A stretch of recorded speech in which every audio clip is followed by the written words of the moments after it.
Music. Yeah. Hello, everybody. And I'm very happy to see so many of you here. A few couldn't make it, but I'm happy that the majority is here.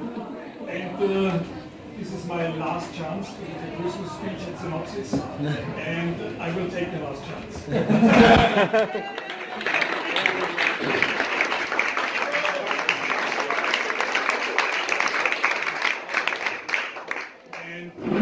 Since it's so noisy, I need to speak now because maybe in half an hour my voice is gone. Okay, it's not a very long speech, but well,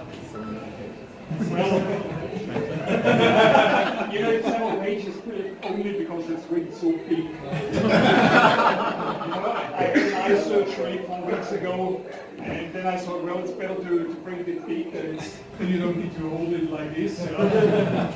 So maybe it was a bit too much, yeah?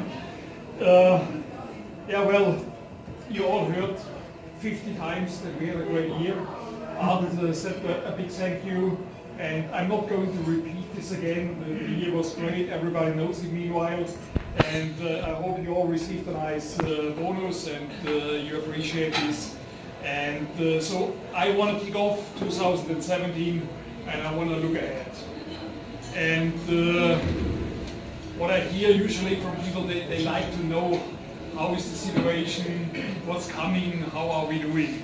And during the last weeks I spent a lot of time looking at all kinds of forecasts and all kinds of scenarios.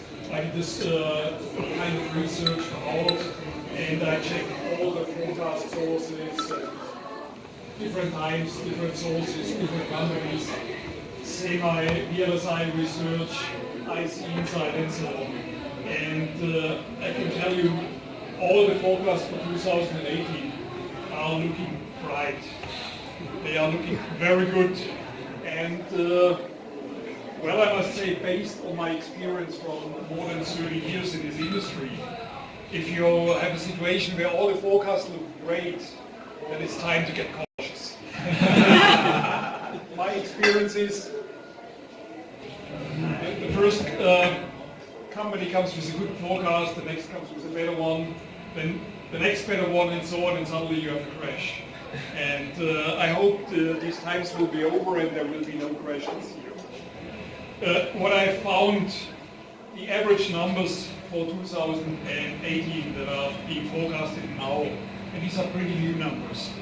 So they forecast for equipment a growth of 8%, for chips a growth of 7.5%, and the best number for me is electronics. The forecast for electronics is a growth of 5.5%, which is a number we haven't seen in 15 or 20 years. So it's a very good number, and if the end market is growing that much, the chances that the Synopsys business will grow are very high. In addition to this, the world economy outlook is also very good for the next 3 years. So things are looking promising, and if the world economy is doing well, semiconductors is doing well, then the chances are good that everything will develop nicely. The other thing is usually semiconductors goes up and it takes another year until the EDA industry goes up.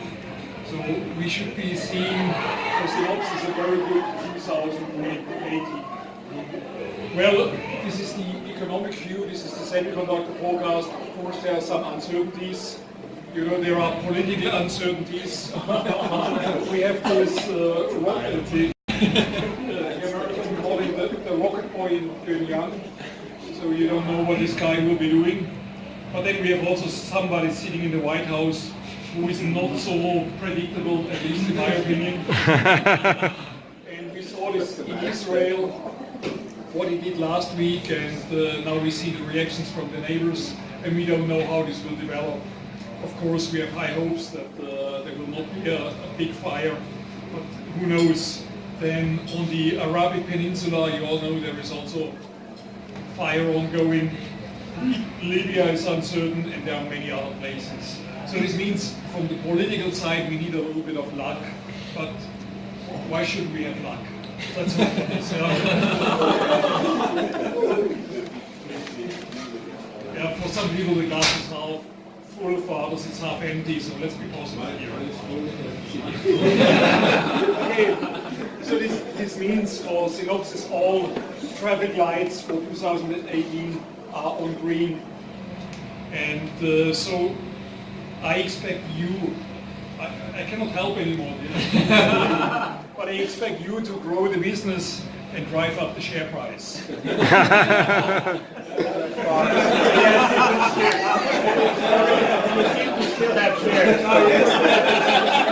Why I say this, Ronald said it already, I still own a few shares of and I'm planning to keep the shares because I'm convinced you will help to grow the shares. You all know that Synopsys shares are up year to date by 50%, which is great, but I would like to remind you that the Cadence shares are up by more than 70%. So I hope you know where the bar is and what I expect from you next year. It's up to beat Cadence, and I'm sure you will do your best. So I fully rely on you. Okay, let me say a few words about myself.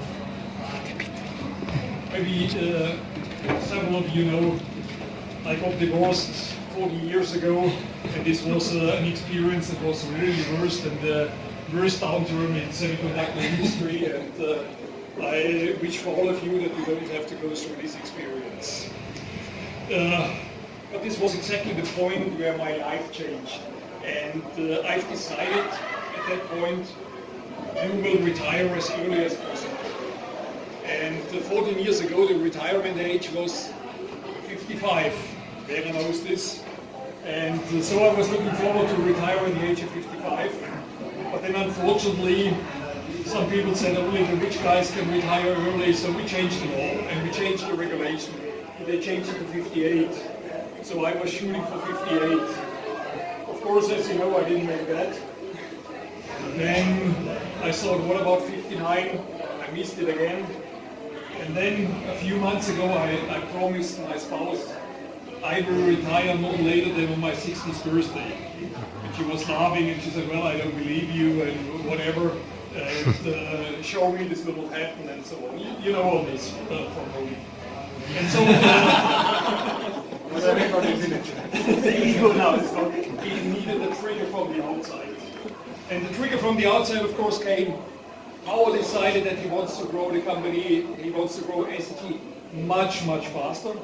And in order to grow SEG much faster, he needs to change support. And so I found out, well, if he does all this and he goes on his super growth path, then, well, there is no job for me, or no sensible job for me. And so this was the trigger, and I decided, well, if you don't need me anymore, then let's retire, the time has come. And so I've decided to ask Synopsys to give back my life. And I hope by the end of January I will really get it back. You know, I've more than 4 million airline miles in my semiconductor career, and I think this is now enough. I've seen many places, and I'm looking out for other places. Okay, and you know, after the decision to retire, two of my friends immediately came to me and told me, you need to learn from President Trump, and you need to learn, you need to put yourself first. You need to have a slogan which is Martin first. It's a good idea. I go for this. I'll make it. I'll do my best, and I try to put myself first now. Okay, and in addition to this, I had some years ago I was not so fit, and I was seeing my doctor, and my doctor told me the most important thing is that you retire healthy. Otherwise, you cannot enjoy it. And now I have high hopes that I will really make it. And a few weeks ago, I met Lars. And we had a nice discussion, and Lars told me in the discussion that he had created a list of places which he would like to visit in his life. then he said, well, there are more than 400 places on it. And he's so afraid that he won't have enough time to make it. And then he said, well, it looks like life might be too short to do what I want to do. And frankly speaking, I fear I have a similar problem. So this means the chances that you will see me sitting on the Lake of Constance feeding the ducks, they are pretty low, believe me. And I don't share the passion for ducks with Chief in addition. So, and of course, while you will be working hard in the next months and next year, I'm looking forward to a great skiing season. The snow already got delivered, and we will look outside. Right now. More delivery coming. So this is all looking promising. I'm happy about this. But my biggest problem at the moment is the biggest problem I'm facing for this time in spring is I need to start working on my golf game. And I'm since years I'm watching Bernhard live. And Bernhard is a year older than I am, but still he is the greatest senior golfer the game has ever seen.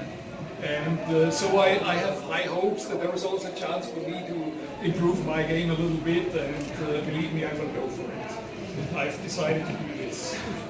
So, but I want to stop here.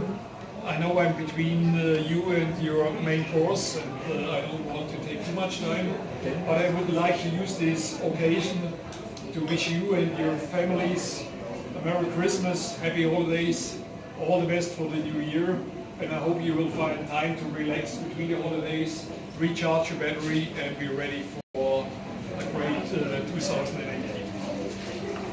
Nevertheless, I hope I will see several of you on Monday when we do the joint viewing of the order of our Let's see who will show up there. It's not sure whether I will get the recording. I've asked Jackie only 4 times, and I don't know whether this was sufficient or not. Our promise is 3 times, we'll see. But nevertheless, on Monday we will have birthday cakes, and I can guarantee you, I know Ruud, I can guarantee this, will be great cakes. So that's for the cakes. It makes sense that you show up. Yeah? Okay, enjoy the evening, and all the best for you.